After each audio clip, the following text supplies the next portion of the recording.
Everyone in the room stopped breathing the moment it happened. A cascade of crimson wine splashed across her silk gown like blood in a baptism.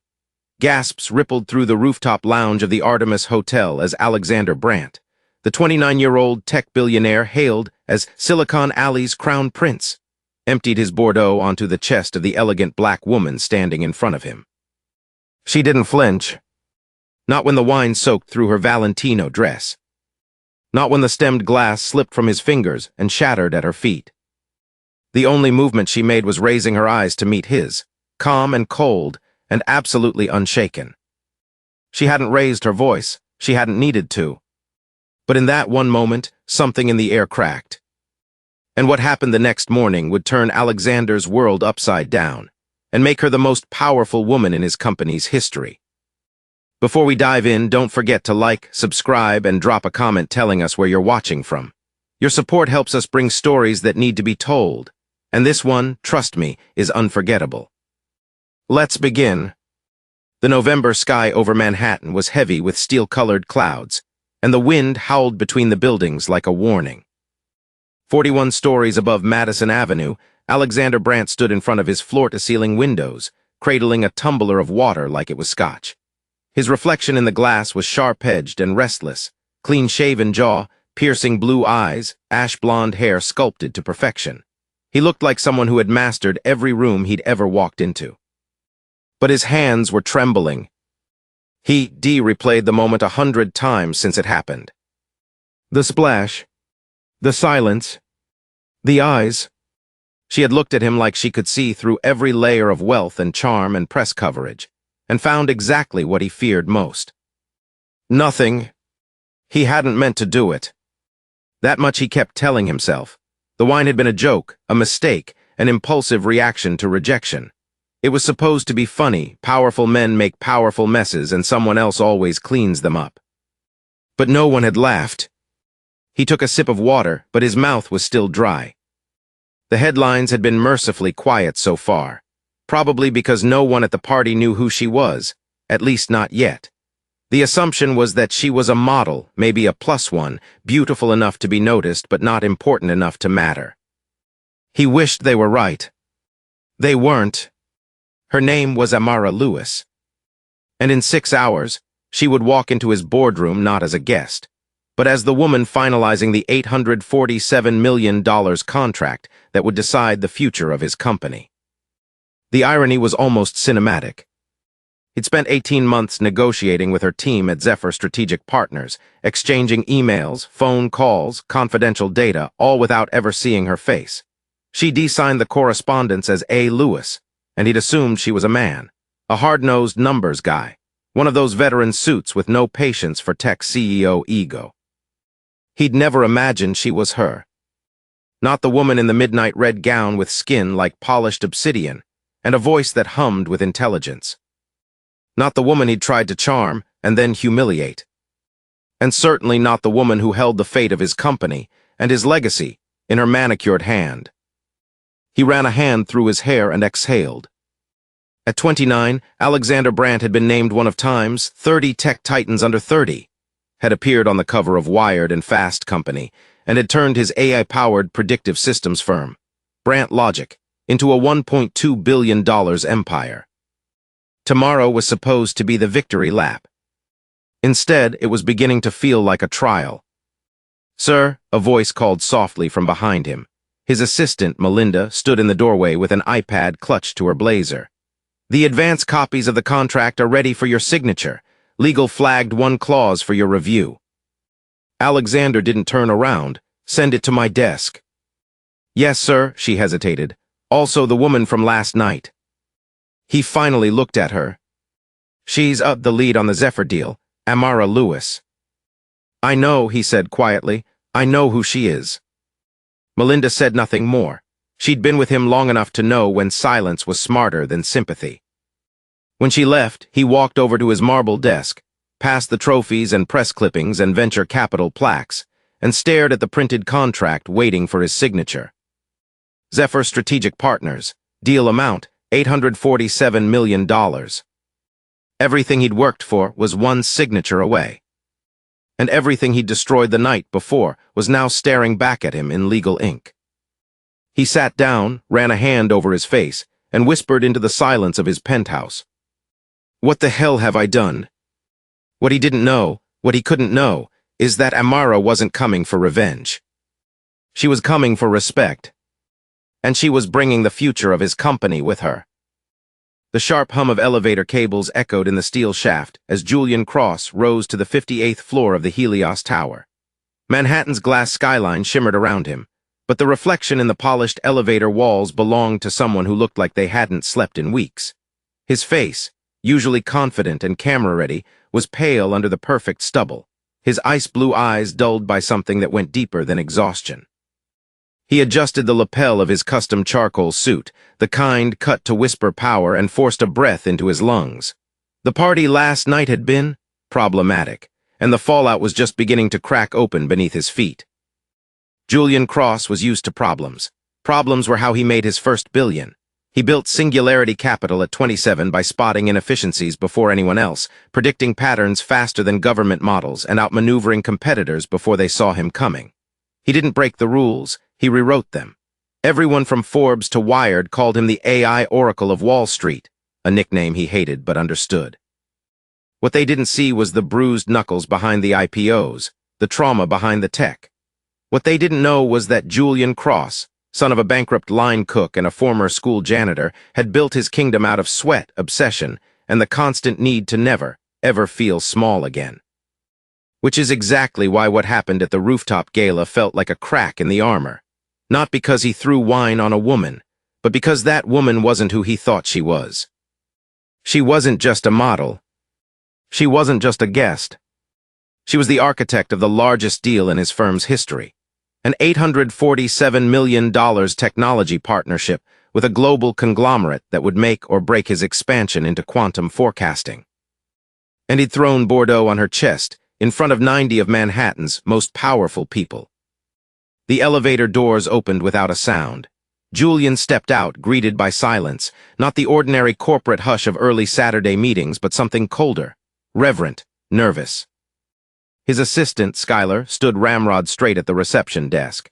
Her usual cheerful voice had an edge of steel. Ms. Quinn from Dina Core is in conference, She's asked for total discretion. I cleared the floor. Julian didn't ask if Skylar knew what happened. Of course she knew. Everyone did. The footage was already making the rounds in encrypted group chats. Julian Cross, billionaire wunderkind, drenches a black woman in $1,000 wine after being rejected.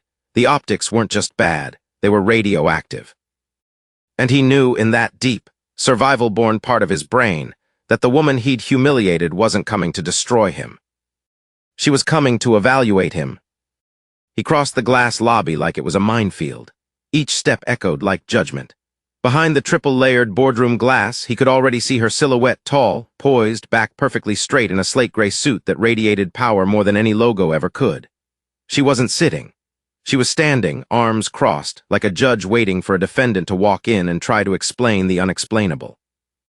He hesitated just outside the door, not because he was afraid, but because the words he was rehearsing still sounded pathetic even in his head.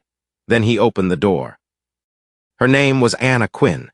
31 years old, MBA from Wharton, undergrad from Spelman, two-time recipient of the Vanguard Equity Leadership Award, senior strategy director for Dina Core Global, and the sole negotiator for the tech-side merger Julian had spent 18 months chasing.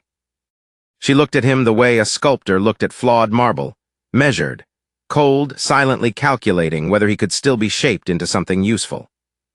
Mr. Cross, she said, voice like glass over steel. Ayanna, he replied, trying to meet her energy and failing. Ms. Quinn, she corrected without blinking. He nodded, dropping his briefcase gently onto the boardroom table. Thank you for coming. I'm not here for your thanks, she said.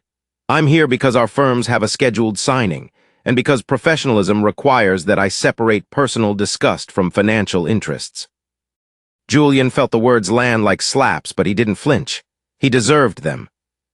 I'm here to ask for 10 minutes, he said, to explain. Explain, she echoed, as if the word offended her. Not excuse, he said quickly, just explain. She looked at him for a long beat, Then slowly she moved to the head of the table and sat, her hands folded over the contract that still bore his name. "You have 5, I'm being generous." Julian sat across from her, and for the first time in a long time he felt like a man out of his depth. Last night wasn't just inappropriate. It was grotesque, I know that, I know how it looked. It looked accurate, Ayanna said sharply. It looked like exactly what I've spent a lifetime navigating, men in expensive suits thinking my presence is a perk, not a purpose. He looked down. I was drunk on more than wine. "I don't care," she said. "You should," he replied. "Because if you believe I'm just another arrogant tech bro with a god complex, then we shouldn't sign this deal. Not because I don't want it, but because I don't deserve it if that's who I am." That gave her pause, a very small one. Julian leaned forward. "When I saw you last night, I saw someone too extraordinary to be real. I didn't know your name, I didn't know your title, but I should have known your worth. Instead, I acted like the version of me I killed years ago.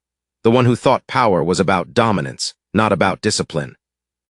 Ayanna didn't speak, but something in her posture shifted ever so slightly. "My mother cleaned rich people's houses in New Jersey," he said. "When I was 13, she got fired because I spilled orange juice on a white rug while she was watching me.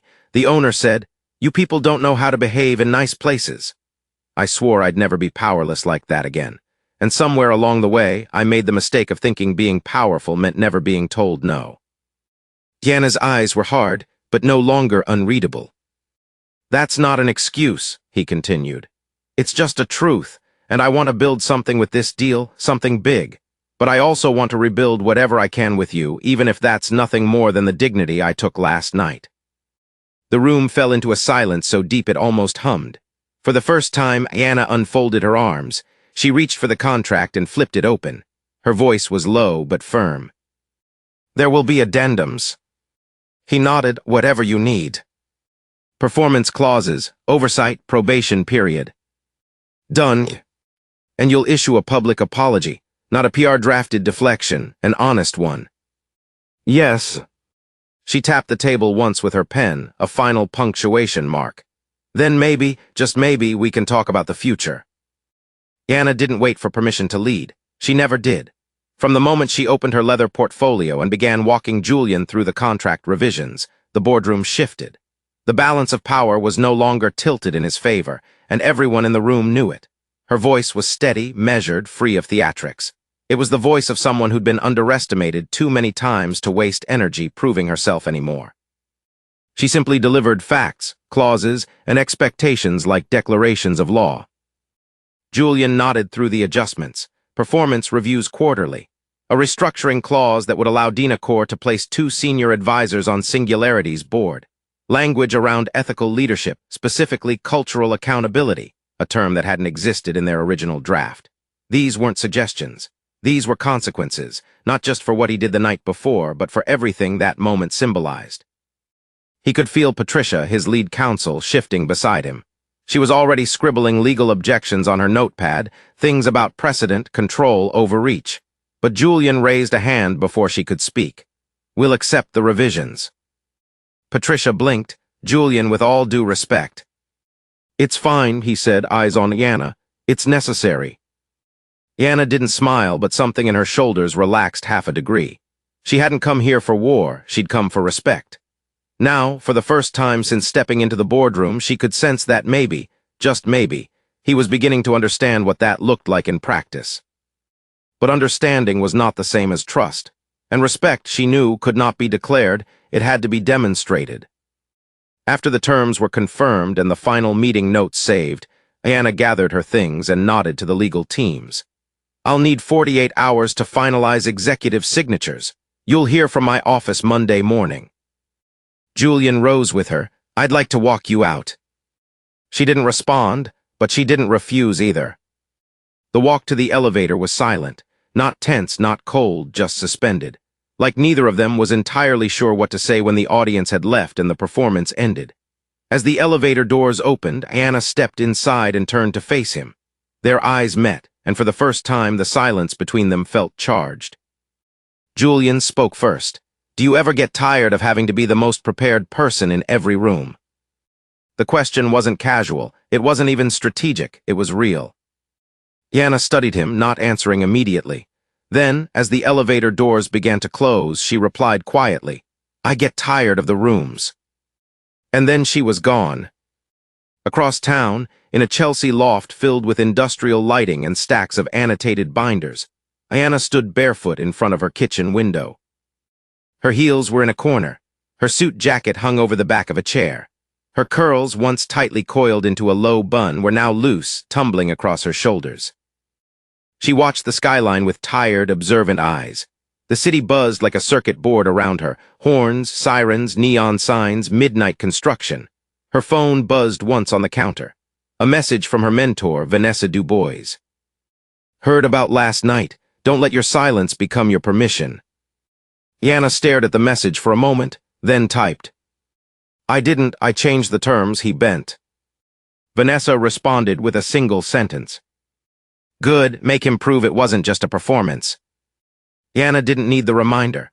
She de-lived her whole career in a world where performances came with tailored suits and brand-safe apologies. She knew what showmanship looked like.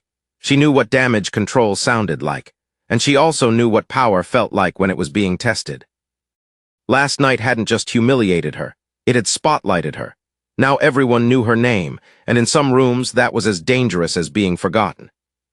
She turned from the window and moved toward her dining table, where the revised contract lay open under soft lamplight. She reread the addendums. She didn't need to. She'd written most of them in her head hours before she'd stepped into Julian's building. The clauses were more than legal boundaries, they were emotional checkpoints. Conditions for accountability. She didn't want to destroy his company. But she needed him to understand what it meant to build something without stepping on everyone on the way up. At the bottom of the last page, her pen hovered over the signature line meant for her initials. She didn't sign. Not yet. Julian stared at the city from his penthouse, arms crossed in front of the darkened window. He hadn't turned the lights on. The reflection looking back at him was clearer in the shadows. His hair was tousled from running his hands through it all evening. His tie was long gone. His shirt sleeves were rolled up. The wine stain from last night had been scrubbed out of the carpet, but it still lived in his memory like a glitch in the algorithm. Her dress, the sound of the glass breaking, the looks, the eyes. He should have recognized her, not from her photo, there hadn't been one in her file, but from her presence, her clarity, her calm. He hated that he had assumed she was just a model. But he hated more that somewhere, deep down, he'd wanted her to be. Wanted her to be something he could dismiss, conquer, forget. Instead, she'd become the mirror he couldn't avoid. He picked up his phone, opened Instagram, typed her name into the search bar, nothing. She wasn't on social media. Of course she was. Power didn't need to perform. His phone buzzed. A text from Skylar. "Morning interviews scheduled, media requests piling up. You're trending, #cross the line." He sighed, shut the screen off, and dropped the phone on the table. He'd built his brand on being untouchable. Now he was learning what it meant to be held accountable. And it terrified him. But somewhere beneath the fear was something else. Relief. Because maybe, just maybe, being broken open was the only way to start rebuilding right. Ayanna moved through her Sunday morning with ritualistic precision. She brewed her coffee without rushing, let her Spotify playlist drift through lo-fi piano and ambient rain sounds, and avoided looking at the notification banners piling up on her phone screen. Messages from journalists, colleagues, Dina Cor's internal PR team, friends she hadn't heard from since grad school who suddenly had opinions about going viral. She ignored them all. She poured her coffee, dark and black, and took it to the window of her apartment, where morning sunlight spilled across the high-rises like polished gold. Her corner unit overlooked the Hudson, the water gleaming like a sheet of broken glass. But she didn't see any of it. She was still back in that ballroom, still hearing the sickening hush after the glass shattered, still feeling the burn of wine down her collarbone, still tasting the air thick with disbelief and humiliation. There had been cameras, always cameras. Even if no one posted publicly, she knew those images would live in cloud drives and private group chats, and the collective memory of every powerful person who'd been in that room. And that meant one thing. Her reputation was now part of the story. Not the story of what had happened, the story of how she responded to it. Had she lost control, raised her voice, caused a scene? No. She'd done what black women in white rooms are trained to do. She'd smiled. She'd walked. And now she was calculating. Ayanna had grown up in Atlanta, raised by a mother who taught public school and a father who ran a soul food truck named the Black Spoon. Her childhood was filled with books, spreadsheets, church choir, and tough love. Her mother taught her how to walk with poise, her fat. They'd both died within 6 months of each other. Her mother of a stroke, her father of heartbreak, she still believed. And by then Ayanna was already deep into her second year at Wharton, interning at a hedge fund that paid more in quarterly bonuses than her parents earned in 2 years combined. She hadn't taken time to grieve. She'd taken time to level up. Because she knew that in boardrooms with marble floors and legacy names, no one left room for pain that came wrapped in brown skin. By 29, she was leading strategy teams in Fortune 100 negotiations. By 30, she was managing a $9 billion M&A portfolio. And by 31, she was rewriting contract language to ensure men like Julian Cross didn't get to forget who they'd tried to shame. Her phone buzzed again. This time she glanced. Avery, her best friend, Columbia Law. Girl, he's on Twitter, apologizing, a whole video, I'm shook.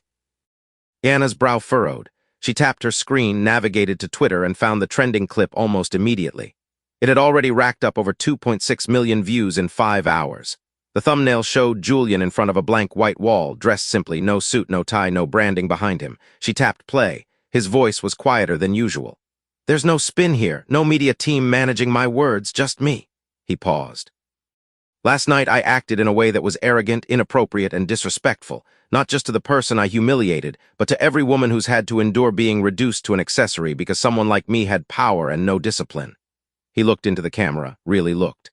I disrespected Ayanna Quinn, I disrespected myself, and while this video doesn't erase the moment, it's the first of many where I'll be held accountable. To her, to my team. And to every young man watching who thinks success gives them permission to behave like predators. It doesn't. Power doesn't excuse character failure, it magnifies it.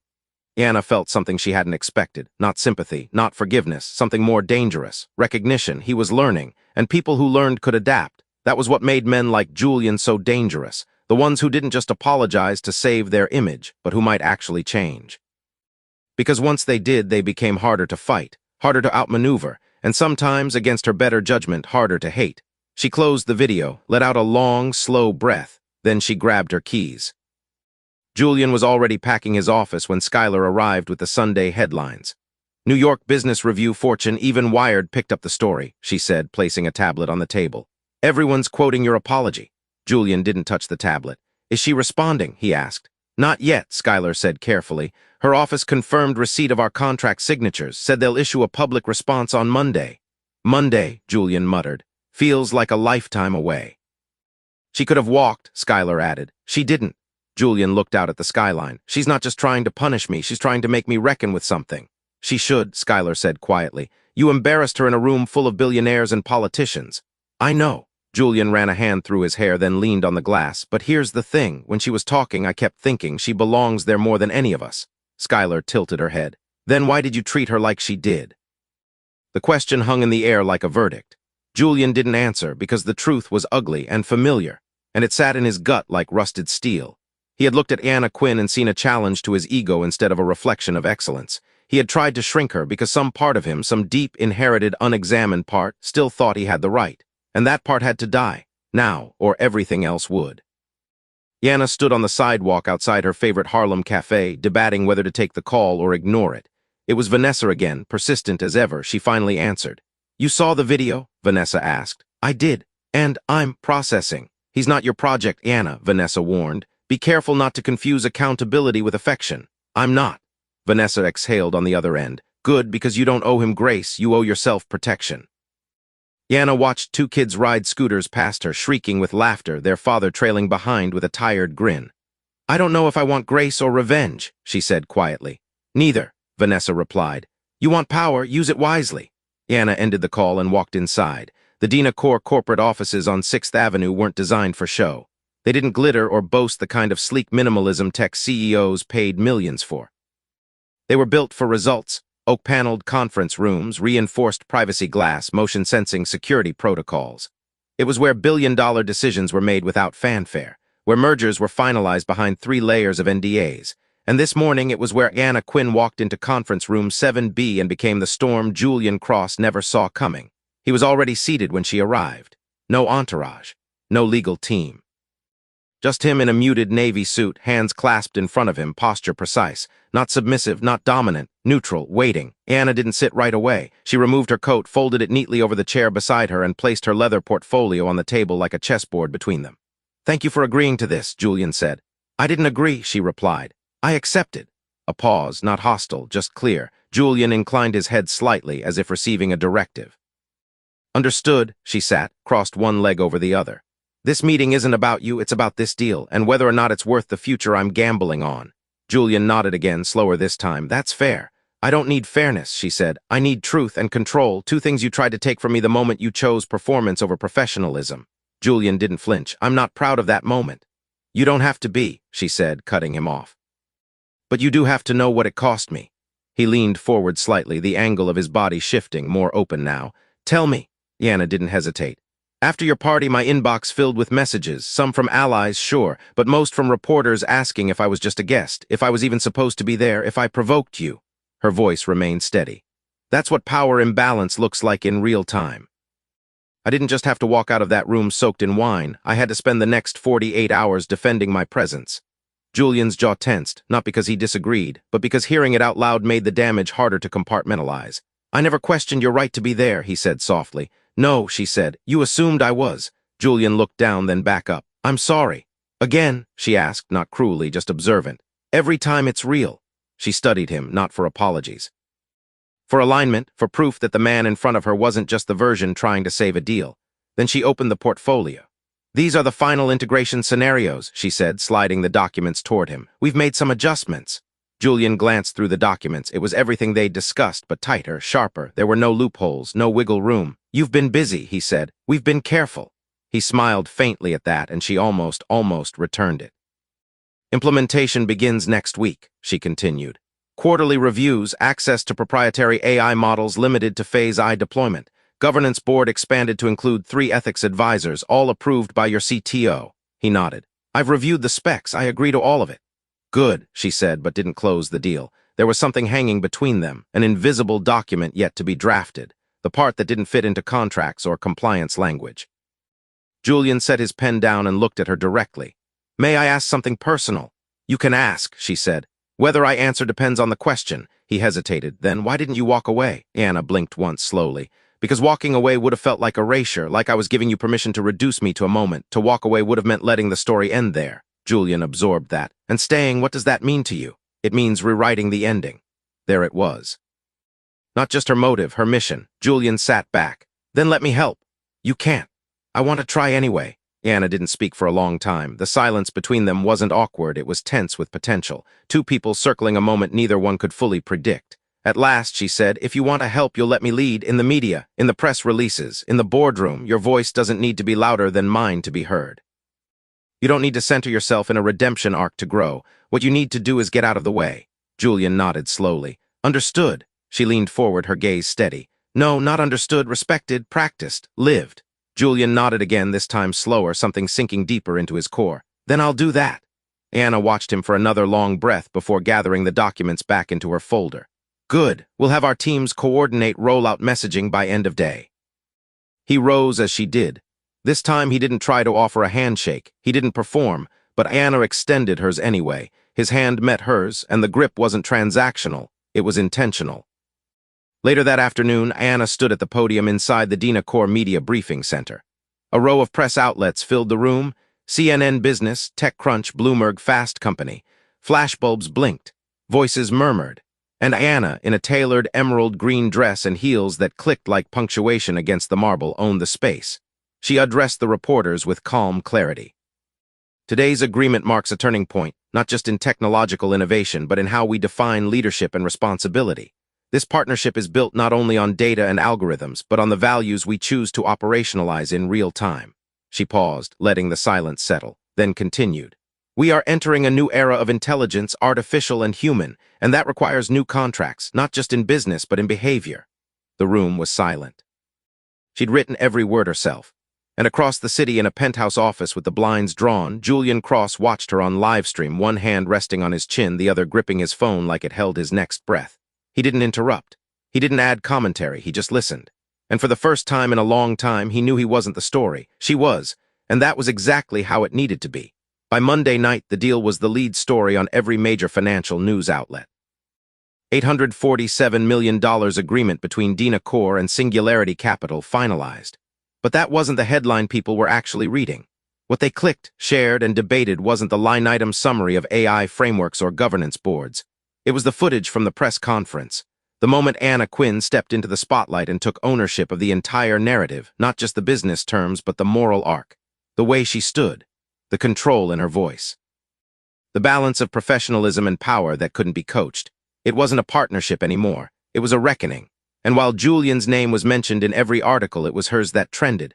Not as a victim, not even as a hero, but as something rarer. A force. Ayanna Quinn wasn't a story. She was a warning shot. The corporate world now had to recalibrate its old definitions of who belonged at the table and who built the table in the first place. Inside the walls of Dina Core, the senior board called her performance flawless. Marketing immediately scheduled her for 3 upcoming leadership panels. Her inbox exploded with keynote requests and podcast interviews. Even Harvard Business Review requested a full-page op-ed. Ayanna declined them all, not because she wasn't tempted, but because she didn't trust the attention. She knew how quickly visibility became commodification, how fast people went from cheering you to dissecting you. She wasn't interested in becoming a symbol. Symbols didn't get to have nuance. They were held up, deified, and then torn down. She wanted none of that. She had work to do, so she shut the noise out. She returned to strategy meetings, revised implementation calendars, focused on cross-functional accountability frameworks that would protect both companies from cultural backsliding once the spotlight faded. But still late at night, when her apartment was quiet and the city hummed low outside her windows, Ayanna thought about him.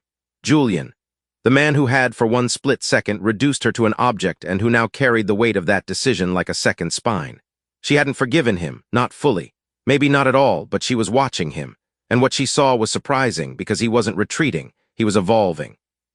At Singularity Capital, Julian had reorganized his executive structure within 48 hours of the final signing. He brought in an internal DEI officer, not as window dressing, but with C-suite access and independent auditing authority. He assigned real equity oversight to 2 senior women he'd underpromoted for years. Turned down 3 podcast interviews that wanted him to clarify the incident, and instead issued a formal memo to all staff titled, "When Ego Threatens Excellence." In it, he wrote plainly, "I want every person in this company to know that the bar has changed.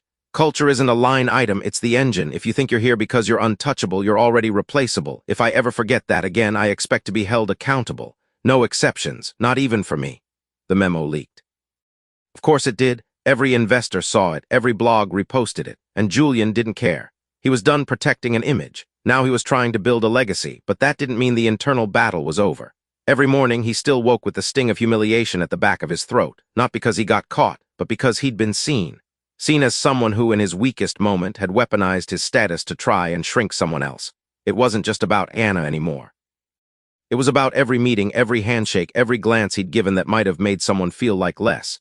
He couldn't change the past, but he could drag it into the light and dissect it. So he started with therapy, privately, quietly. At first it was just another to-do on his calendar, but then over time it became something else. A mirror he didn't dread, a language he'd never been taught. And in the background of all this, Ayanna remained a fixed point in his thoughts, not as a fantasy, but as a compass. She never asked for his reflection, but he found himself giving it anyway. It was nearly 2 weeks later when Ayanna saw him again, not in a boardroom, not on a live stream, but by accident. She'd gone to the Bryant Park reading room to decompress, a coffee in hand, a notebook half filled with thoughts she couldn't quite say aloud. She didn't see him at first, but he noticed her immediately. She was tucked into a corner chair, framed by autumn leaves and golden afternoon light. No blazer, no podium. Just a woman in a long wool coat, scribbling ideas in the margins of a novel she wasn't really reading. He hesitated for a moment, standing by the fountain, unsure if approaching would be invasive, but something about her stillness invited honesty. He moved carefully, quietly. "Do you always write in your books?" he asked softly, Ayanna looked up, startled for only a second. Then only the ones I plan to argue with. Julian smiled. That makes sense. She closed the book slowly. You stalking me now? No, he said. Just thinking this is my thinking spot, always has been. She gave him a long, unreadable look. Sit or walk away, I'm not doing gray areas today. He sat. They didn't speak at first. The quiet wasn't awkward, it was tentative. Eventually, Ayanna spoke. You've been busy. So have you, Julian replied. She nodded once. Saw the DEI audit, the culture revisions, the executive shuffle. Your legal team's probably annoyed. They'll survive. She turned slightly toward him. Why all of it? Because you were right, he said. The real apology happens after the apology. Ayanna didn't nod. She just let the words settle. He glanced at her notebook. What are you working on? A keynote I don't want to give, she said. Harvard wants me to speak on navigating boardroom bias without burning bridges, Julian grimaced. That title should come with hazard pay. Exactly, she paused. I said no. I'm glad, he said. You don't owe anyone your blueprint. Her eyes flicked toward him. That surprised her, not because he said it, but because he meant it. He wasn't performing anymore. He was just present. Still doesn't mean I trust you, she said more gently than before. I don't expect you to, he said, but I'm willing to keep showing up until the person I'm trying to become is bigger than the one who messed up. They sat like that for a while longer, two people no longer trying to prove anything. Just trying to be. That night back in her apartment, Ayanna opened her notebook again. She didn't write the keynote, she wrote something else. A question she hadn't let herself ask before. Can a man who broke your dignity also rebuild it without ever asking to be let back inside it? She stared at the words, then closed the notebook and let the silence answer for now. 3 days after the park, Ayanna received a package at her office. No return address, just her name written in sharp, slanted letters across the top. Her assistant brought it in mid-meeting, setting it on the table with a small glance, equal parts curiosity and caution. Ayanna paused her presentation, stared at the package, then resumed without acknowledging it. She finished the pitch with her usual poise, answered questions, and dismissed the team with efficiency that left no room for small talk. Only after the room cleared did she untie the twine. Inside was a first-edition copy of Sister Outsider by Audre Lorde. The edges were worn but lovingly preserved. A note was folded neatly inside the front cover. Not for the headlines, for the parts of you that deserve to be protected, not just praised. Ayanna closed the book slowly, the weight of it spreading through her hands like heat. She didn't smile, she didn't sigh, she simply sat with it. For the first time in weeks, something in her chest softened, not from flattery but from recognition. It wasn't a gift for a woman he wanted to impress. It was a gesture toward a self she rarely shared in rooms of power. The reader, the thinker, the black woman who didn't owe anyone resilience. She placed the book on the corner of her desk, away from the stack of quarterly briefs, and she didn't text him, not yet. Julian was in the middle of a product design meeting when his phone buzzed once, then stopped. No message, no call, just a phantom vibration he'd trained himself to check for only when he hoped it might be her. But it was. It had been over a week since Bryant Park, since she'd let him sit beside her like he hadn't once tried to shame her into silence. The way she'd stared across the table, calm, quiet, watching him with a surgeon's gaze, had stayed with him ever since. He knew she hadn't forgiven him. He didn't expect her to, but he was beginning to realize forgiveness wasn't the goal. Understanding was, respect was, and maybe, at some distant, unimaginable point, something like trust. Until then, he was learning to speak in subtler ways. The book had taken him a week to find. He'd called 5 rare bookshops before finding a seller in Vermont who had one and agreed to overnight it. Not because he wanted credit. Because she deserved better than flowers or apologies dressed up in PR-safe packaging. She deserved reverence. He turned back to the whiteboard, his CTO mid-sentence about machine learning thresholds, but something inside him had shifted. Not because he was falling in love, that would be too simple. He was falling into alignment with a version of himself he hadn't met before. A man capable of learning from a woman without needing to earn her affection as reward. Ayanna read from the book each night before bed. Not for long, just a few pages, sometimes only a single paragraph. She underlined phrases without thinking, letting Lorde's words settle over her like balm. She didn't tell anyone, not her team, not her therapist, not Vanessa. This wasn't part of her public-facing growth narrative. This was personal, intimate. She still hadn't texted Julian, but she'd drafted messages in her head. Thought of scenarios in which they could talk again, off-record, off-duty. She wondered if he still went to Bryant Park, if he'd show up again without warning. Part of her hoped he wouldn't. Another part waited anyway. Then late Thursday afternoon, her assistant popped in with a simple message. Julian Cross is here. He asked if you have 5 minutes. Ayanna looked up from her laptop. Her calendar was full. Her brain was full. Her patience, that was the question. She nodded once. Send him in. Julian entered with no pretense. No suit jacket. No showmanship. just a simple navy sweater and tired eyes that looked better rested than they had weeks ago. "Bad time?" he asked. "Always," she said, "but go ahead." He stepped in carefully like the floor might break beneath him. "I'm not here for business, I just wanted to thank you." Ayanna raised a brow. "For what?" "For letting me show up as a student, not just an executive." She didn't respond right away. Then, most men don't know how to say that out loud. "I didn't either, until you taught me how." She tilted her head slightly, curious. "And what exactly did you think I was teaching you?" Julian sat uninvited but not unwelcome. That power doesn't have to be proven in every room. Sometimes it's just held. Ayanna leaned back in her chair. "You're quoting me now." "No, just remembering." They sat in a silence thick with unsaid things. And then, like a slow fuse, she let something out she hadn't meant to. "I kept the book on my desk," she said softly. His eyes lifted. "I'm glad." "It didn't feel transactional," she added. "It was." Ayanna folded her hands. "So what is this then?" Julian hesitated. "I don't know." "That's honest," she said. "It's the only way I know how to be now."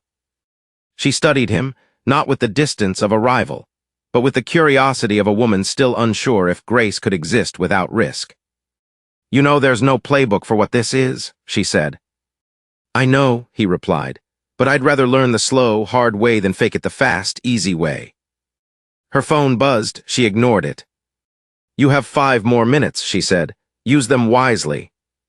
Julian smiled. Not big, just a small acknowledgement of terrain that was still shifting beneath their feet. "Then I'll just say this," he said. "Whatever space you decide to give me, from one conversation to another, from one mistake to the next, I'll treat it like a privilege, not a guarantee." Ayanna looked away for a moment, toward the window, the city humming behind glass. When she turned back, her voice had softened. "Noted." That night after dinner alone and a long, hot shower, Ayanna stood barefoot in her living room, the city a blur of light outside. She held the book in her hands again, not reading, just holding, thinking. Then she picked up her phone and typed something. "Ayanna. You still go to the park?" A few minutes passed. Then, "Julian. Yeah, usually after 6. Another pause. Then, "Ayanna. Tomorrow, 6:15, don't be late." Bryant Park was quieter than usual for a Friday evening. The spring chill had returned, brushing through the trees like a reminder that change, however beautiful, could still carry teeth. Julian arrived early, this time without the intention of pacing or planning. He didn't check his phone. He didn't rehearse any speeches. He just waited. And when Ayanna arrived, he stood. She wore a long cream coat over soft black trousers and a high-neck blouse that made her look elegant without effort. Her hair was pulled back tightly, save for a single curl that had escaped near her cheekbone. She noticed him watching and didn't break eye contact as she approached. "You're early," she said. "You said not to be late," he answered, standing to greet her with nothing but his presence. They didn't hug, they didn't shake hands. They simply sat side by side again, like the last 2 weeks hadn't reshaped the entire foundation beneath them. A few feet away, a woman walked her greyhound past the benches. A barista packed up his espresso cart. Evening joggers drifted by in 1s and 2s. The city moved like it always did, indifferent and infinite. Ayanna leaned forward slightly, elbows resting on her knees. "So." Julian mirrored her posture. "So. You still don't know what this is." He glanced at her, then looked forward again. "I know it's not a game. That's enough for me right now." She nodded, not affirming, but acknowledging. "I'm not someone who does gray areas," she said. "I'm not someone who rushes anymore," he said. That made her smile, barely, but it was there. The pause between them was less charged now. It wasn't about tension, it was about space, permission, breath. "I've been thinking," Julian began, "about that night, not just the moment, the hours before, the way I moved through that room like I owned it." Ayanna said nothing. "I wasn't drunk," he continued. "Not really. I just felt entitled to ease, to attention, to admiration, and when I didn't get it from you, I panicked." Her voice was low but clear. "You don't owe me a confession." It's not for you, he said. It's for me. She let the words rest there. He went on, what I did was ugly, but the ugliness wasn't new. It's just the first time someone called it by its name. Ayanna looked over at him now. I didn't say anything that night, she said, but I wanted to. What would you have said? That you don't get to break something just because you don't understand it. Julian nodded slowly, swallowing th. I've spent my life trying to be unbreakable, she continued. Because rooms like that, they don't allow softness, they reward survival. And I tried to reduce you to a prop in mine, he said. You tried, she agreed, but you failed. This time he smiled, not because it was funny, but because it was true. Ayanna leaned back. Why did you come to the park the first time?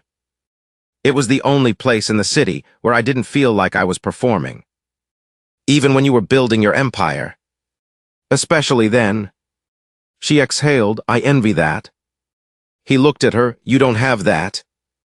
Not really, she said.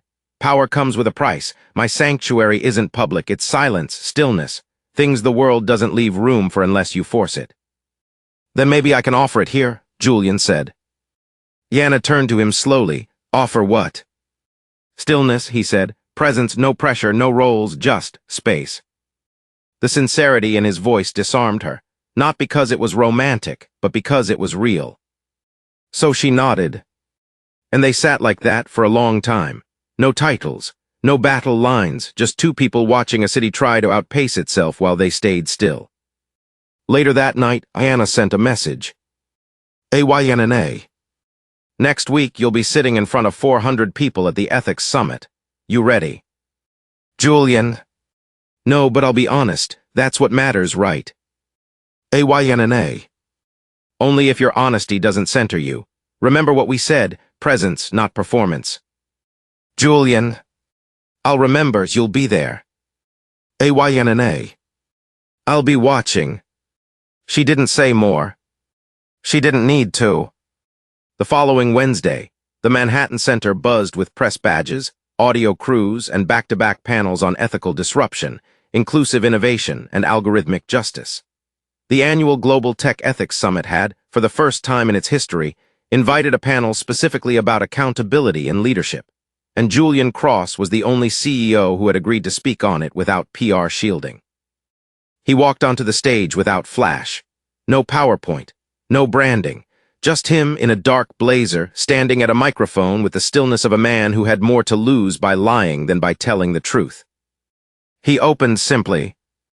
3 months ago, I would have never accepted this invitation, he said, because I would have believed this panel didn't apply to me, but that's what ego does. It turns relevance into denial. The room stilled. Ego also convinces us that our apologies must be accepted, that our redemption is owed. I've learned better. I'm still learning. And I want to talk about that, not from the top of a company, but from the middle of a process I didn't volunteer for but absolutely needed. Ayanna watched from the upper balcony, flanked by 2 Dina Core colleagues. She didn't blink. I made a mistake, Julian said. A public one, but it was built on private choices, small dismissals, unchecked assumptions, quiet patterns of exclusion that became reflex. He paused. And a woman I tried to reduce didn't just correct me. She rebuilt the system I thought I was controlling. She didn't scream. She didn't disappear. She made terms, and I signed them. There were murmurs in the audience. Cameras clicked, but Julian didn't falter. I'm not here because I've finished that journey, he said. I'm here because I finally stopped pretending I didn't need to take it. The moderator asked a question about corporate reform. Julian answered it thoughtfully but briefly. Then someone in the crowd, an entrepreneur in the back, asked the question everyone had been dancing around. Do you still believe you're the right person to lead your company? Julian looked up toward the balcony. His eyes found hers. I believe I'm finally becoming the person I should have been leading from the start. Ayanna didn't smile, but she stayed. That night her phone buzzed once. Julian, thanks for showing up. She thought for a long time before replying. Ayanna. I wasn't showing up for you. I was showing up for the moment. Then, after another pause, Ayanna. But you earned it for now. The morning after the ethics summit, Ayanna stood at her kitchen counter staring into a half-empty coffee cup that had long gone cold. She hadn't slept much, not because she was anxious, but because something had lodged itself in her chest during Julian's talk and refused to move. She'd watched CEOs apologize before. Hell, she'd written half their statements herself during her early years in corporate strategy. She knew what contrition looked like when it was massaged by legal teams and ghostwriters. She could smell performance from 3 screens away. But yesterday, something had been different. Not perfect. Not complete. But real. And real scared her more than anything. Because real could evolve. Real could invite. And worse, real could mean risk. She took her coffee to the window. Her phone buzzed, but she didn't check it. It would be flooded today. More press coverage, more conference invites, more social media DMs from strangers projecting either admiration or resentment onto her story like she was a screen and not a human being. They all wanted her to be something she wasn't asking to be. A symbol, a savior, a case study, an example of dignity under fire, but what she really wanted was air, quiet, and maybe, if she was being honest, a second walk in the park with a man who no longer flinched at his own shadow. Julian woke in his downtown loft to the sharp trill of a morning news alert. His face was on the screen, frozen mid-sentence during last night's keynote. The caption read, Cross REDEMS, Billionaire CEO takes accountability in ethics summit stunner. He turned off the TV, not out of shame, but because the attention still made him uneasy. This wasn't about redemption, not to him, not anymore. It was about excavation. Digging through years of unchecked power and unraveling the ego that had once told him he was the exception to every rule. He didn't want to be an exception now. He wanted to be decent. And maybe, if the universe allowed it, he wanted to be seen as someone who could rebuild trust, not just with the world, but with the woman whose silence had said more than any condemnation ever could. He scrolled through the press briefings, then paused. An internal message from his chief people officer. Employee response from your keynote is overwhelming. We've had 17 anonymous thank you submissions in the last 8 hours. You've started something. Julian stared at the screen. For the first time in years, he didn't feel like he was chasing legacy. He felt like he was listening to it. Later that afternoon, Ayanna stepped into the Midtown Hotel bar where she and Vanessa had agreed to meet. It was dimly lit, quiet, the kind of place that served $22 cocktails with sprigs of rosemary floating in smoked glass. Vanessa was already there, seated at the corner booth, blazer off, sleeves rolled, eyes sharper than ever. So, she said before Ayanna even sat, he spoke. Ayanna gave a small nod. He did. And it wasn't a performance. Vanessa sipped her drink, not what I asked. Ayanna lowered her eyes, then looked up again. It wasn't for me, but it reached me. Vanessa raised an eyebrow. Are we talking professional impact or personal shift? Ayanna hesitated, both. Vanessa set her glass down, her voice gentle but firm. Then be careful. I am, Ayanna said, but I'm also not made of stone. No one is, Vanessa replied. But you've worked too hard to let vulnerability become a backdoor for chaos. Ayanna smiled faintly. You think he's chaos? I think he was, Vanessa said. I think he's trying not to be, but I also think men like him are built in systems that protect regression. That's true of most men in power, Ayanna said. But most men didn't dump wine on you in front of governors and generals, Vanessa said flatly. Ayanna sighed, and most men didn't rewrite their business model after. They sat in a long, heavy silence before Vanessa leaned forward. So what do you want, eh? Ayanna looked down at her hands. Space. From him. No, she said, with him. Vanessa didn't respond right away. Then she exhaled long and slow. Then let it be space on your terms. Ayanna nodded, always. That weekend they met again. Not planned. Not accidental. Somewhere in between. Ayanna had gone to the Brooklyn Art Museum to clear her head. She liked wandering exhibits on Saturday mornings, something about the hush of it, the reverence. She didn't post about it, didn't announce it. It was her version of solitude. She was standing in front of a Kehind Wiley portrait when a familiar voice spoke from behind her. "I didn't peg you for the type who liked battle scenes." She turned. Julian stood a few feet away, hands in his coat pockets, watching the canvas with a quiet kind of awe. "I'm the type who respects power," Ayanna said, "even when it's messy." Julian moved closer, not too close. "Same." They stood in silence for a moment. "This was always my favorite," Ayanna said. "It looks like chaos, but it's all intention, every color, every posture composed, like the subject knows he's about to be judged but refuses to be small." Julian looked at her instead of the painting. "Sounds familiar." She glanced at him, unamused. "Don't make metaphors out of me, Julian." "I'm not," he said. "I'm trying to see clearly." They moved slowly through the rest of the exhibit, never quite touching, never quite separating. At one point, she handed him a pair of gallery headphones, and they stood side by side listening to a recording about identity, exposure, and reclamation. At the end of the hallway, he stopped and turned to her. "You said once that you don't do gray areas." "I don't." "Then tell me what this is." Ayanna looked at him, eyes unreadable. "This is me learning how to hold something between my fingers without having to name it." Julian N. That night they texted. Not long threads. Just one message. "Julian, I'm not looking for permission, just proximity." Ayanna stared at it for a long while. Then replied, "Ayanna. Then don't move." The next time Julian saw Ayanna, it was behind closed doors, not by accident and not in public. She de-invited him, not with words, but through space. A calendar request, private meeting, no assistants, no observers, just a block of time with no title. He arrived at the Dinacore Executive Tower precisely at 7:02 p.m. The building was half-lit, the city below starting to pulse with nightlife and weekend ambition. He passed the glass security wall, nodded at the silent guards, and took the elevator alone. When the doors opened, she was already inside the conference room, lights dimmed, blinds drawn. No suit, no heels, just Ayanna in black slacks and a slate-gray blouse, sleeves rolled, barefoot. He paused in the doorway. "You always work like this late?" he asked. She didn't look up, just said, "Close the door." He did.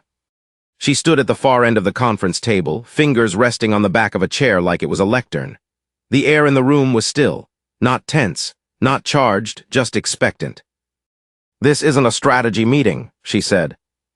"I figured," Julian replied. She finally looked at him, really looked. "Do you know what today is?"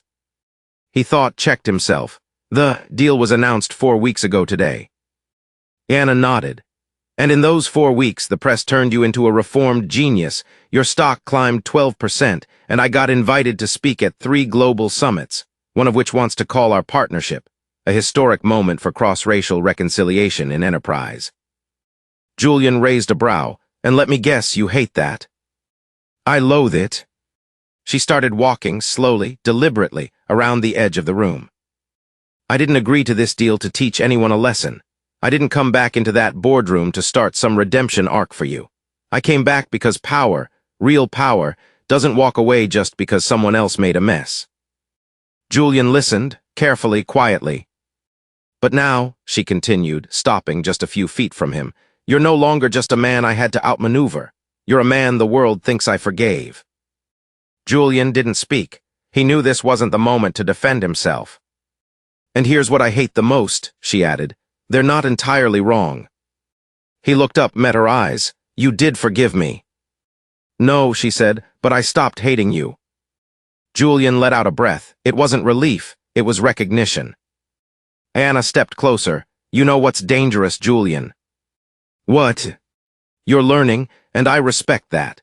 But there's a part of me that doesn't know how to trust a man who had to be shattered before he saw me clearly." Julian nodded slowly. "I don't know how to trust myself yet either." The room grew impossibly quiet. Ayanna walked past him to the window, looked down at the city glowing beneath them like circuitry. "When I was 23, she said, I got passed over for a promotion at a firm where I had doubled their quarterly revenue in under 8 months. You know why?" He didn't answer. Because one of the partners told HR that I was too composed, that I had a tone problem, that I made clients nervous with how calm I stayed when things went sideways. Julian's throat tightened. I've been shrinking myself in boardrooms ever since, softening power, dulling precision, smiling just enough to seem tolerable but never enough to be called fake. It's a choreography, and I've mastered it. She turned back to face him. And that night when you spilled that wine, I felt something crack, not because of the humiliation, but because it proved something I had fought years to disprove. That all my composure, all my excellence, all my diplomacy still wasn't enough to be safe. Julian stepped forward once, not enough to close the distance, just enough to be heard. I can't change that moment, he said quietly, but I can honor it every day, in how I lead, in who I listen to, in the spaces I make and the voices I stop interrupting. Ayanna studied him. You still talk like a CEO. I don't know how else to speak yet. Then stop speaking, she said. The words weren't cruel, they were vulnerable. She walked past him again, back to the table, sat down at the head seat. He followed and took the chair beside her. They sat like that for a minute, maybe longer. Then Ayanna said something that felt like opening a door with no hinges. I don't want to control everything anymore. Julian turned his head. You think you do? I have to, she said. It's how I survive. It's how women like me get to lead, but lately, it feels like I'm suffocating in my own discipline. Julian nodded. I know the feeling. No, she said. You're just meeting it now. I've lived in it for a decade. They were quiet again. Then Julian leaned back. What if we both stopped managing each other? Ayanna blinked and did what instead? I don't know, breathed, sat here, admitted we don't know what the hell this is, but maybe. That doesn't have to be a problem. Ayanna's face didn't soften, but something in her eyes flickered, a drop of warmth in a sea of control. She didn't answer, but she didn't leave. They didn't touch, didn't flirt, didn't perform. They stayed in that room for another hour, talking about nothing, about books, about childhood, about coffee, about the ocean. At one point, she asked if he was afraid of silence. He said, only when I know it's mine to fill. She replied, then don't, let it breathe. And they did. 3 days later, they spoke again. Not in person, not by text. Voice. He called, she answered. It was midnight. She sounded tired, but not unhappy. I'm walking, she said, can't sleep. Where? Nowhere important. Want company? Only if you can listen without trying to fix anything. I'm learning, he said. I know, she replied. They didn't say goodbye that night. They just kept the line open. Ayanna's therapist, Dr. Toma, asked her the following morning, what does safety mean to you now? Ayanna sat in the armchair, a silk scarf tied around her head, face bare, voice level. Safety used to mean control, she said. Now it means space and honesty. And Julian, Dr. Toma asked. Ayanna took a breath. Julian is in process. Does that make you feel safe? No, Ayanna said. But for the first time, I don't feel alone in the room.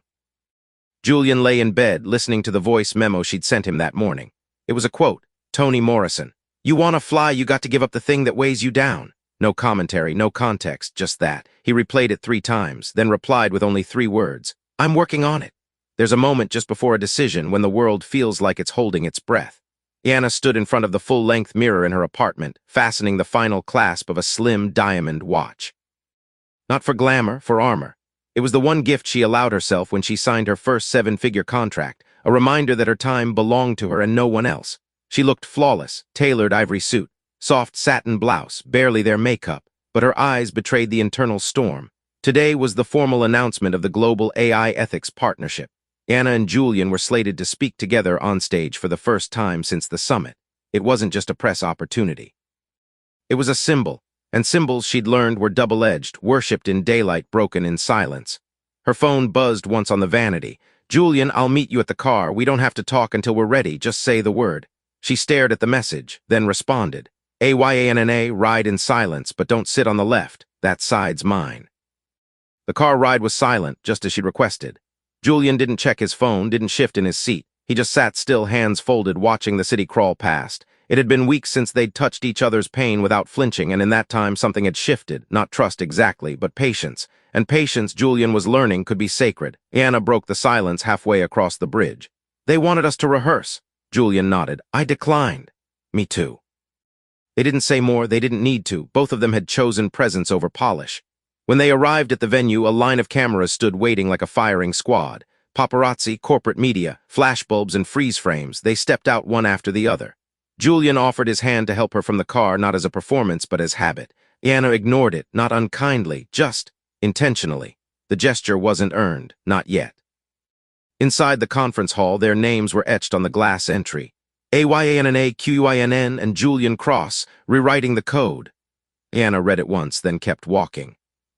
The lights were hot, the chairs were unforgiving, but the audience was electric: executives, policymakers, activists, coders, some there to applaud, others there to dissect. Everyone watching. Julian spoke first. He talked about failure, about institutional arrogance, about what happens when you confuse innovation with immunity. He didn't smile, didn't pivot, didn't perform. Then Ayanna took the mic. She didn't introduce herself, didn't list her credentials. She simply said, I am not here because I was patient. I'm here because I was relentless, and I stayed in the room long enough to write the terms myself. The room fell still. I didn't come to fix anyone, not my job. I came to remind you that power without principle is just noise, that the systems you praise only matter if the people inside them matter more. Julian looked at her like she was a skyline. Afterward, applause thundered through the room. Every reporter scrambled for a pull quote. But Ayanna was already stepping off the stage, removing the mic, ignoring the outstretched hands. She walked past the press, past the sponsors, past the PR team, straight into the back hallway where the quiet lived. Julian followed. Can I say something? He asked when they reached the service corridor. Depends. I've never seen a room rearrange itself like that before. Ayanna leaned against the wall, exhaling. That's because you've only ever seen rooms rearranged for you. He gave a small, quiet smile. You're right. There was a long silence. Then she turned to him, finally. I meant everything I said. I know. And I don't want to build a story around us. I don't want to be part of your narrative arc. This isn't a love conquers capitalism kind of tale. Julian nodded. Then let's not make it one. She looked at him for a long time. Her voice dropped a little. But I don't want to keep pretending I don't see you. That landed. Julian didn't move, didn't answer with words. Just stood there, hands in his coat pockets, letting the honesty settle like dust between them. Are you ready, she asked finally, for what it means to be seen by someone who won't flatter your shadow? Yes, he said. Because I'm tired of living in rooms where my reflection lies to me. Later that night, they ended up back in her apartment. Not as lovers, not yet, but as something riskier. As two people letting themselves be human without strategy. She let him sit on her favorite end of the couch. He let her pick the music. They didn't talk about business or race or shame. They watched an old Baldwin documentary and passed a bowl of sliced pears back and forth like they were already sharing breath. At one point, he asked if he could touch her hand. She said, not tonight. But she didn't move away. That weekend, he left the city, 3 days off the grid. No Wi-Fi, no emails, just him, a cabin, and a notebook. He wrote pages and pages, not for her, for himself, about the boy who thought being loud made him seen, about the teen who silenced his mother's wisdom because it made him feel small, about the man who built a fortress from fear and called it dominance. He wrote about Ayanna, how her silence had convicted him more than any punishment, how her clarity made his ego scatter like ash. And then how her stillness made him want to be better even when she wasn't watching. He came back different, not whole, not healed, but softer. On Tuesday, he called her, said nothing at first. She waited, then, you're quiet, he said. I think I finally stopped defending the old me. And, I like the view from here. She smiled, alone in her kitchen, then said, next time bring the notebook. That Friday, they met again. Not at the office, not at the museum, at her door. He stood there in the rain, notebook in hand. She opened the door not in her armor, but in a simple robe, barefoot. She didn't say hello, just reached out, took the book, and stepped aside. Julian entered, no umbrella, no agenda, just readiness. The storm outside poured down, but neither of them flinched. The apartment was quiet, not the sterile kind, not awkward. The kind of quiet that holds possibility. The kind you don't rush. Ayanna closed the door behind Julian and walked past him without a word. She set the notebook he'd handed her on the counter, untouched. He didn't sit, he didn't speak. He stood there dripping faint rainwater onto her hardwood floor, the hem of his coat dark with moisture. She turned, arms crossed, posture still sharp, even barefoot in silk. You didn't call ahead, she said. I know. You assumed the door would be open. I didn't assume, Julian replied. I hoped. Ayanna studied him for a long moment, her eyes unreadable. Why now? She asked. Because I'm done circling the question. And the question is, he met her gaze, whether we're still pretending this is just recovery. Silence, not cold but tight. She moved slowly toward the counter, resting her palm on the notebook. You wrote about me? I wrote toward you, he said. I needed to see what was real and what was still projection. And what did you find? Julian took a breath. I'm not chasing your forgiveness anymore. She arched a brow, half-guarded. No, I'm chasing your clarity, he said, because when I see myself through your eyes, I remember the man I wanted to be before the world taught me power was something you took instead of earned. That made her go still, not in defense, in recognition. She walked to the couch and sat down slowly. He remained standing. You think you're ready for the next chapter, she said quietly. I think I'm ready to stop rewriting the past. Ayanna nodded once. Her hand slid over the notebook. Then sit. Julian did. She didn't look at him. Instead, she opened the first page and read aloud. I used to believe strength was the absence of apology, that to be loud was to be unshakable, that ambition excused gravity. But then I met a woman who stood without speaking, and every illusion I'd built collapsed quietly. Her voice was steady, her face unreadable. She flipped to another page. What scares me is not that I hurt her. What scares me is how easy it was, how reflexive. How many other women did I wound with the same confidence I once praised in myself? She closed the notebook. You didn't write this for show. No, Julian said. I wrote it because I didn't want to forget. Ayanna leaned back against the couch cushion, eyes fixed on the ceiling now. You know what I never said to you? Julian waited. I was going to walk away. When? After the boardroom, after the deal was signed. I had an offer from an equity firm in Zurich. Quiet job, big money, no press, no scrutiny. Julian's jaw tightened. Why didn't you take it? Because something in me said, this isn't where your fight ends. She looked at him now, and I hated that voice because it sounded like hope, and hope was dangerous. He exhaled slowly. I've spent the last few years punishing myself for hopping, for wanting more than what power gave me. She nodded. I know that hunger. They sat in silence again. Long, deep, like water finding its own stillness, Julian leaned forward. I'm not asking for a clean slate. Good, she said, because it doesn't exist. But I'm asking if we stop performing, if we stop being symbols. Who are we? Ayanna answered without pause. We're a man and a woman who walked through the fire in opposite directions and met in the middle. He smiled faintly. And do we keep walking? Her eyes met his steady. That depends. On what? On whether we can stop measuring the cost of vulnerability like it's a line item on a balance sheet. Julian nodded. Then let's stop counting. That night she cooked. He offered. She refused. You don't earn grace by chopping onions, she said, so he watched instead, watched her move like she was reclaiming her own kitchen. Quiet jazz played low in the background. The window was cracked open, letting in the scent of wet city air and late summer heat. Over dinner, they talked about nothing and everything. Childhood fears, favorite scents, the difference between legacy and legend. At one point, Ayanna looked up mid-chew and said, Do you know you blink a lot when you're nervous? Julian laughed. I didn't until you, she smiled. There's still more to see. He tilted his head. Will I get the chance? Ayanna looked at him for a long time. You might, she said, but I don't hand out chances like party favors. Wouldn't want one if it were. Later, he washed the dishes, silently, thoroughly. Ayanna leaned against the doorway watching him. You're too tall for that sink, she said. And yet here I am, she smiled. When he dried his hands, she didn't move, she just asked, If I asked you to leave right now, what would you do? I'd leave. No questions? No, Julian said. You've already asked the ones that matter. She stepped closer. I'm not afraid of you, she said. Not anymore. I'm still afraid of me sometimes, he admitted. Her hand reached up, brushed a drop of water from his cheekbone. Good, she whispered. Stay afraid, that's how we protect what matters. And for the first time since the night he humiliated her, she let her fingers rest on his, not with surrender, but with consent. The quiet between them was no longer uncertain. It was intentional, it was trust, rebuilt, not rushed. He didn't stay the night. She didn't ask him to. When he left, she stood at the doorway again. And this time, when he turned back, she said, Julian. Yeah, you were seen. He swallowed hard and nodded, then disappeared into the dark hallway, the echo of her voice following him all the way home. It had been 6 weeks since the press conference, 2 since the night Julian left her apartment with the soft echo of her trust still vibrating in his chest. Since then, nothing had been rushed.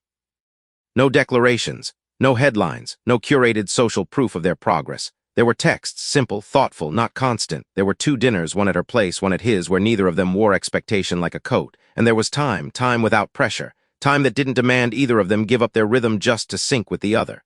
And yet, even without rushing, they'd arrived at a moment that neither of them could deflect. Dina Corr's 10-year summit had come, a massive event. Media markets, international eyes, Ayanna was the closing speaker. And Julian, though not on the stage, was in the audience, not as a partner, not as a ghost from a public mistake, as a man who knew better than to overshadow a woman in her own arena. The crowd was quiet when she stepped up to the podium. No moderator, no panel, just her. She was dressed in charcoal, no frills, hair in a low, sculpted bun. Her only accessory, that same diamond watch glittering under the lights. Opened slowly. I've spent the better part of my career learning how to speak so that people would stop hearing what they feared. The crowd sat still, waiting, and when they finally listened, they often did so with conditions, applause, as long as I smiled, respect, as long as I softened, acceptance, as long as I didn't remind them of what they once denied me. There was no bitterness in her voice, just clarity. But this isn't a story about suffering, it's a story about return. A pause, measured. Intentional. I returned to spaces that failed me. I returned with power, and most importantly, I returned with terms. Julian sat in the 10th row, motionless, no phone, no fidgeting. She went on. I'm often asked if I believe in reconciliation, and my answer is always the same. I believe in repair, but repair without accountability is decoration, and I don't decorate power, I redefine it. That was the moment someone in the crowd stood to clap. Then another, and another. Julian didn't stand, he didn't clap, he listened. He absorbed. She closed with one final line. I didn't come here to inspire you, I came to tell the truth. What you do with it, that's your legacy, not mine. Afterward, she didn't linger. She thanked the host, shook 2 hands, and left through the side door. Julian was already waiting there, no tie, just a black coat and calm hands in his pockets. He didn't speak. She didn't stop walking. He fell into step beside her as they moved through the corridor, past security and catering carts, past the back offices filled with assistants repacking event banners. Finally, when they reached the empty alley behind the venue, she turned to him. That was the first time I didn't second-guess a single word. Julian nodded. It showed. She exhaled, looking up at the sky. Feels like I closed a door. Or opened one, he offered. She looked back at him. Julian, what are we doing? It wasn't a challenge, it wasn't fear, it was the final honest question. I don't know what name to give this yet, he said, but I know it's not about fixing anything anymore, it's about building, with no illusions. Ayanna nodded.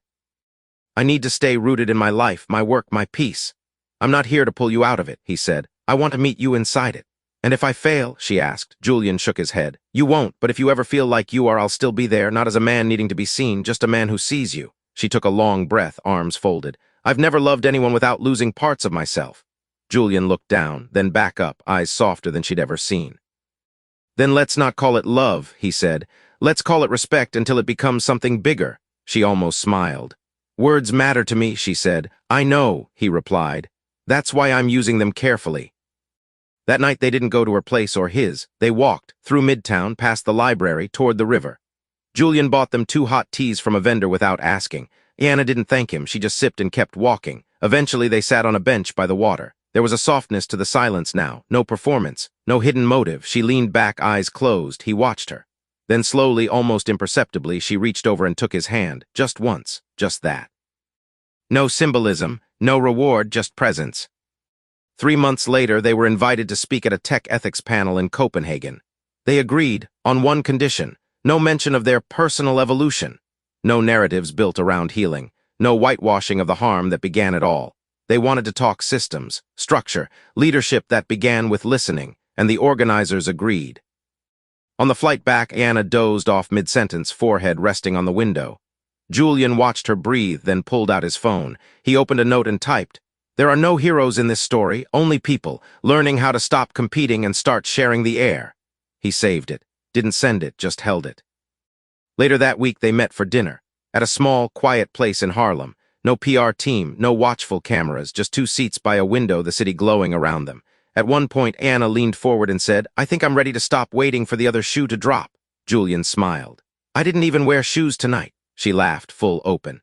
And for the first time, he laughed with her, not because the moment needed lightness, but because it finally had room for joy.